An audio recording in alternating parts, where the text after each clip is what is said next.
एक महारानी के साथ नहीं बट एक कार्यकर्ता के साथ बैठे हैं। नमस्कार, मैं अंशु और आप देख रहे हैं जन उजाला न्यूज। उत्तराखंड में लोकसभा चुनाव के लिए पहले चरण में ही वोट डाले जाएंगे, जिसकी वजह से सूबे में सियासी सरगर्मियां तेज होती जा रही है। आज हम बात करेंगे उत्तराखंड की सबसे हॉट सीट मानी जानी टिहरी लोकसभा सीट की, जहां से राज परिवार की वधू और पूर्व में 3 बार सांसद रही माला राज्य लक्ष्मी शाह की, जिन्हें पार्टी ने फिर से अपना उम्मीदवार बनाया है। अब हमने इस बार महारानी की चुनावी तैयारियों को लेकर एक खास रिपोर्ट तैयार किया, जिस पर जन उजाला की संवाददाता मानसी ने टिहरी लोकसभा के कुछ निवासियों से बात कर जनता का मुंह टटोलने का प्रयास किया है। आइए देखते हैं क्या कुछ कहा लोगों ने। आपका नाम? मैं मुरार सिंह कंडारी, मैं बोलता हूँ यहाँ टिहरी गढ़वाल से ही हूँ और इस लोकसभा क्षेत्र में महारानी जी के चुनाव कैंपेनिंग में हिस्सा हूँ। सर, आप उनके कैंपेनिंग का पार्ट हैं एक तरीके से, तो आपको क्या लगा कि अभी आप लोगों से मिले भी होंगे तो उनके और मतलब मैम ने जो चुनावी मुद्दे रखे हैं वो उनके हिसाब से वो कितना रिलेट कर पा रहे हैं उस चीज से? इस टाइम विकास की जो एकदम कार्य हो रहा है, बहुत पहले से जो महारानी के आने के बाद कार्य में और गति मिली है। अभी जो डोगरी चांडा को पुल बनाया था तो काफी साल से वो 15-20 साल से रुका हुआ था, वो कार्य पूरा किया। उससे कम वहां पे 10,000 लोगों के आने जाने के रास्ते खुल गए, जो 20 किलोमीटर या 40 किलोमीटर के दायरे से घूम के जाते थे। तो ऐसे ही वहां की जो सड़कें हैं, गांव का विकास है, रोजगार के जो हैं, उसमें बहुत सारा कार्य हुआ है और आगे भी लोगों को चाहे कि विकास जिस तरह और ज्यादा गति से बढ़े, तो इस पे कार्य हो रहे हैं और अगली बार फिर आने पे ये और तेजी से बढ़ेंगे। सर, माला जी का जो मुकाबला है वो विपक्षी पार्टियों से है, तो उनके बारे में आपका क्या कहना है? विपक्षी पार्टी तो है पर इस टाइम वो सब उस क्षेत्र में नए हैं, सब अभी तक नहीं आए, पर उनका जो इतना कुछ दबदबा नहीं है और एक साइड ही जीत है ये, और माला सिन्हा फिर से जीत के आ रही हैं। तो आपको क्या लगता है अभी जो आपकी तैयारी चल रही है तो वो कितना % आपको सपोर्ट करेगी अभी जो इलेक्शन होने वाले? नहीं, अभी तो जब मैं क्षेत्र में देखा कम से कम 60-70% लोग हमारे पक्ष में अभी भी हैं, और मोदी जी की जो योजनाएं हैं, सेंट्रल गवर्नमेंट की सड़क योजनाएं, तो उसमें और ज्यादा लोग हमारे पक्ष में है। बहुत सारे जो उज्ज्वला योजना है, जो पहले गैस सिलेंडर नहीं होता था लोगों के पास, तब सब घर में गैस सिलेंडर आने लग गए, टॉयलेट नहीं होता था टॉयलेट आने लग गए, सब घर में बन चुके हैं टोटली। और महिलाओं को, विधवाओं को जो पेंशन आने लग गई है, अनाज उन्हें जो दिया जा रहा है, सबको जो गरीब लोगों को सबको अनाज फ्री में दिया जा रहा है। तो बहुत सारे सेंट्रल गवर्नमेंट की और स्टेट गवर्नमेंट की योजना है जो लोगों के लिए बेनिफिशियल है। उनके चुनावी मुद्दे भाजपा के, वो आपको क्या लगता है कि मतलब कितने हेल्पफुल रहेंगे इस बार? हर प्रकार से हेल्पफुल रहेंगे। हम विकास की बात कर रहे हैं, हम विकास पे ही चुनाव लड़ेंगे, पिछले 10 साल की उपलब्धियों पर चुनाव लड़ेंगे और एक तरफा जीत की बात। तो उन्होंने जो बोला है कि उनका 10 साल का कार्यकाल जो ट्रेलर रहा है और आने वाली जो मूवी वो इससे भी बहुत अच्छी होगी। बिल्कुल सच बात है ये, बिल्कुल। और कठिन से कठिन मुद्दों पर हम निर्णय मोदी जी, और आगे भी इस तरीके के निर्णय लिए जाएंगे और 300 सरकार भाजपा अकेले दम पर करेगी और एनडीए 400 पार करेगी। मेरा ये कहना है कि मोदी जी का वो काम बहुत अच्छा है, ये हम युवाओं के लिए बहुत अच्छा काम कर रहे हैं।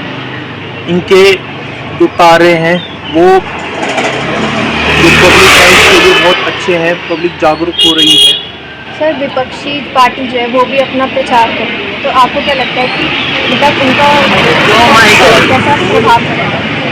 प्रभाव, अगर कोई किसी के बारे में गलत विचार रखेंगे तो वो सही नहीं है। मोदी जी पूरे भारत के लिए ही, विकास के लिए ही कर रहे हैं कोशिश। जब मौजूद है संजय सर के साथ, अभी आपके जो चुनावी मुद्दे हैं, आपको क्या लगता है कि आपको कितना सपोर्ट करेंगे जीतने में जो भी इलेक्शन होने वाले उसमें? जैसा कि आप जानते हैं, चुनाव में तो इस बार 5 की 5 सीट हमारी आ रही है, और यहाँ पे देखा हमने ग्रामीण क्षेत्रों में जाके, मैं 4 दिन से प्रवास कर रहा हूँ, नई टिहरी के क्षेत्रों में जाके देखा मैंने, ग्रामीण लोगों से मिला, लोग मंगल कामनाएं कर रहे हैं और गीत भजन गा रहे हैं कि 19 तारीख के लिए बहुत अच्छी तैयारी कर रखी है लोगों ने। ऐसा लग ही नहीं रहा, मतलब नॉर्मल ही चल रहा है सारा, और चुनाव बहुत अच्छे मार्जिन से हम लोग जीतेंगे, 5 की 5 सीट जीतेंगे। टिहरी में सबसे बेस्ट रहेगी हमारी सीट। सर, विपक्ष पार्टियों ने भी अपने मुद्दे रखे होंगे, तो आपके मुद्दे किस तरह स्ट्रांग है कि वो आप ही को वोट दें? जी मैडम, विपक्ष का क्या है, विपक्ष का काम है बोलना। विपक्ष तो अपनी बात रखेगा, विपक्ष का अगर बात नहीं रखेगा तो कैसे कोई जानेगा उनको। तो हमारा विकास और पहाड़ों पे विकास होना ही एक मुख्य काम है, और इन 5 सालों में टूरिज्म का काम, रोजगार से जुड़ा काम, ये मेन विषय रहेंगे। जैसा कि कल आपने माननीय मोदी जी की रैली में भी देखा होगा, सुना होगा, हमारे आदरणीय मोदी जी ने भी यही बात कही है कि उत्तराखंड देवभूमि है और देवभूमि में विकास और विकास की रफ्तार अब बहुत ज़ोरों से होगी, रोजगार भी लगेगा और तेज होगा इस कार्य जितने भी है। आपने देखा होगा हमारे इन 5 सांसदों में सबसे ज़्यादा हमारे महारानी जी के ही पर्सन रहे लोकसभा में, दिल्ली में लोकसभा संसद में सबसे ज़्यादा महारानी जी के ही क्वेश्चन वगैरह रहे और महारानी जी को तो सभी पसंद करते हैं जी। जी माला जी, जैसे अभी आपने हम राजघराने से हैं, तो आपको क्या लगता है कि वो कितने स्तर पर समझ पाएंगे मतलब आम इंसानों के जनता के प्रॉब्लम्स को? आपने जैसे राजघराने की बात करी तो इन्होंने इनका पीछे से रिकॉर्ड रहा, पीछे से इतिहास ही रहा कि राजघराने प्रत्येक लोग प्रत्येक हर व्यक्ति की बात करी, महाराज भी हर लोकल मुद्दे पे हर व्यक्ति से बात करते थे। अधिकतर जैसे कोई दिल्ली आते थे लोग तो पहाड़ी में उनसे बोलते थे कि हमसे पहाड़ी में बात करो, हाँ हिंदी में तो बात वो तुरंत गुस्सा हो जाते थे। तो यहाँ की जन मानस का सब जानते हैं वो कि क्या विचार है लोगों के, और ग्रामीण क्षेत्रों के लिए भी इन लोगों ने काम किया है, आगे भी काम करेंगे ये।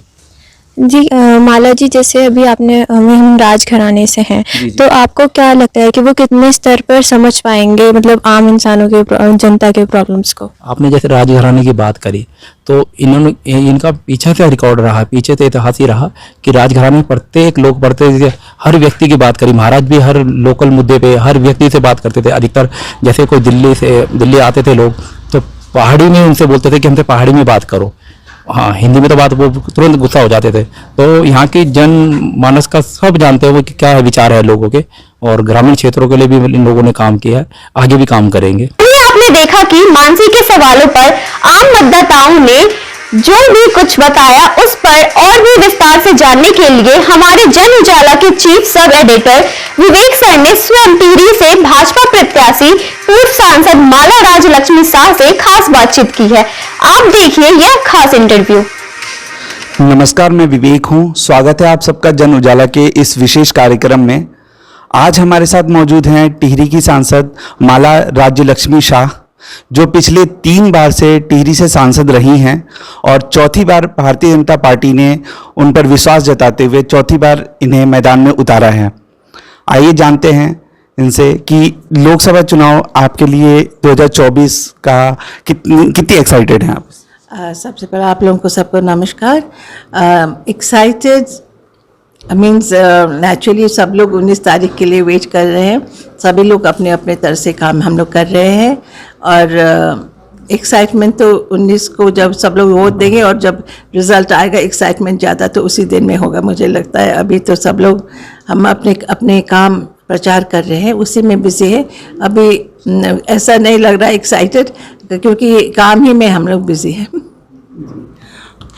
पिछले 5 वर्ष के कार्यकाल में आप जनता ये जानना चाहती है कि आपकी कुछ उपलब्धियां जो हों वो आप बताइए। 5 साल में नेचुरली जो उपलब्धि हुआ है, जो सेंटर का काम हुआ है वो हम लोगों के थ्रू जाते हैं, क्योंकि हम सेंटर और स्टेट के बीच में एक we are a bridge between the centre and the state. So जो काम सेंटर से आते हैं वो काम हम लोग का ही होता है, जो स्टेट का होता है वो MLA लोगों का होता है, और जो हम लोग जो अपने कॉन्स्टिट्यूंसी के लिए काम लाते हैं वो उसमें भी हम लोग का ही हाथ होता है। एक सवाल ऐसा है कि विपक्ष आप पर हमेशा ये आरोप लगाती है, विपक्ष परिवारवाद का आरोप एक लगाती है आपके ऊपर, तो इस बारे में आप विपक्ष को क्या कहना चाहेंगी? मुझे लगता नहीं कि मुझे कुछ कहने का ज़रूरत है, वो लोग जो समझे वो समझे। अब टिकट तो मैं सेंटर ही देते हैं ना हमारे लोग, जिसको भी देते हैं, ऑपोजिशन को हो मेरे हो सब देते हैं। इसमें कुछ मुझे ज़्यादा कहने का कुछ मुझे नहीं लगता है। It's necessary to say anything to anyone. इस बार के चुनाव में आप मत प्रतिशत कितने का अनुमान लगा रही हैं? वो तो जब रिजल्ट आएगा तभी पता लगेगा। इसी के साथ जन उजाला न्यूज़ की तरफ से आपको अग्रिम बहुत बहुत शुभकामनाएं। और आपको बता दें कि मैडम जो हैं वो टिहरी राजघराने की पुत्र वधू भी रही हैं, तो अभी हम एक महारानी के साथ बैठे हैं। चलिए जी, आपको बहुत बहुत धन्यवाद। मैं आपको ये बोलना चाहती हूँ कि आप एक महारानी के साथ नहीं बट एक कार्यकर्ता के साथ बैठे हैं। जैसा कि मैं हमेशा अपने आप को एक कार्यकर्ता ही समझकर चलती हूँ और आगे भी कार्यकर्ता की, जब तक मैं हूँ तो मैं कार्यकर्ता ही हूँ, कोई महारानी नहीं हूँ। यहाँ एक कार्यकर्ता के सीट से मैं आपको बहुत बहुत धन्यवाद देना चाहती हूँ। नमस्कार। तो जैसा कि आपने देखा विवेक सर के तमाम सवालों पर महारानी ने कैसे ईमानदारी से उन सबका जवाब दिया। ऐसे में अब देखना होगा कि उनके द्वारा किए गए विकास कार्यों पर जनता मुहर लगाती है या नहीं। मैडम को जन उजाला की तरफ से हार्दिक शुभकामनाएं।